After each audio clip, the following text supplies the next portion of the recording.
I think Steinbeck's gonna roll in his grave. This is called The Watermelons of Wrath.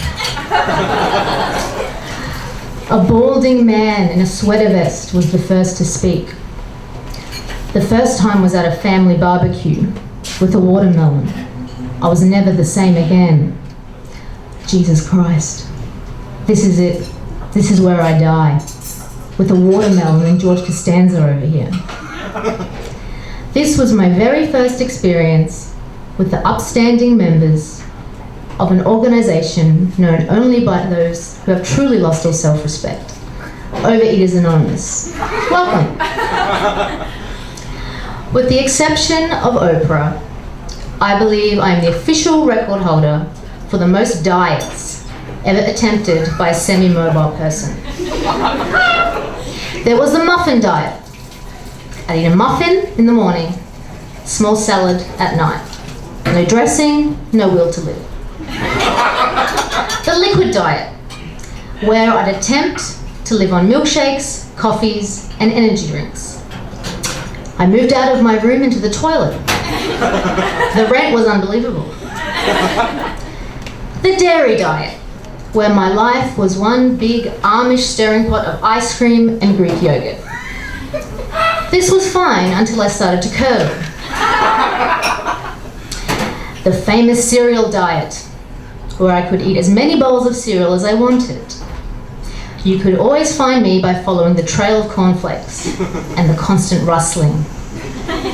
The candy diet, which ended in a sucrose comatose and wine gums in my hair.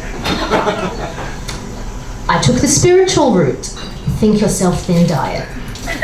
Let's just say when the founder of a health regime is named Mystic Stacy, it's best not to heed. At the first sign of these diets failing, I would barge into the house, smelling like shame and defeat. Mother would hear me drag my feet and scream at me to remove my shoes and any other possible contaminated items. I've done something terrible, unforgivable. I can't bring myself to admit it. My life is ruined. I wailed in the doorway, splayed like some kind of tortured bison. What did you eat, she asked. She knew. My trouble started young. One of my earliest memories revolved around a poorly thought out midnight adventure in pursuit of Milo. I knew the cupboard. I imagined a route. I concocted a plan. There were crayons and marbles involved. Your typical early 90s Macaulay Culkin-esque scene of juvenile planning. Though, had I the luxury of being chased around by Joe Pesci, I think I'd have less of a hard time finding caftans that fit my girth later in life. The night came. I waited for my parents to settle down at the television. I couldn't fail. I opened the jar with a clammy hand and threw a spoonful of the brown dust into my gob. However, in my Crayola flowchart, I had neglected to remember there were 2 jars of brown dust. I just stuffed a spoonful of instant coffee into my mouth. As I developed into my early 20s, I still remained a child in many ways. I knew nothing of cooking, lacked social graces, and hadn't yet mastered a lip wax. These things plagued me. My friends were marrying and spawning, buying property and sailing in fiberglass vessels.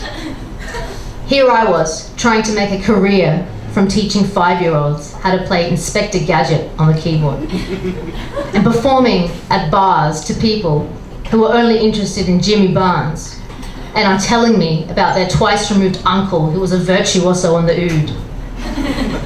I dieted and gained, all the while watching Richard Simmons videos and making furious notes. Here I was, thinking it was only normal to suffer at the hands of a too tight beige spank. My entire social life consisted of politely refusing a seat from well-meaning men, lest my girdle would burst and fly across the room. It was after I had a hot and heavy night with a weight loss therapist. He was hot, I was heavy. that I began having nightmares, which had Carmen Miranda chasing me into a German bakery, her fruit hat abundant. I woke up in a sweat and reached for the bucket of chicken beside my bed, only to realise it was gone. I signed up to Overeaters Anonymous the next morning. So far, so good. I just hope they don't give me a 30-day chip. I'll probably try and eat it.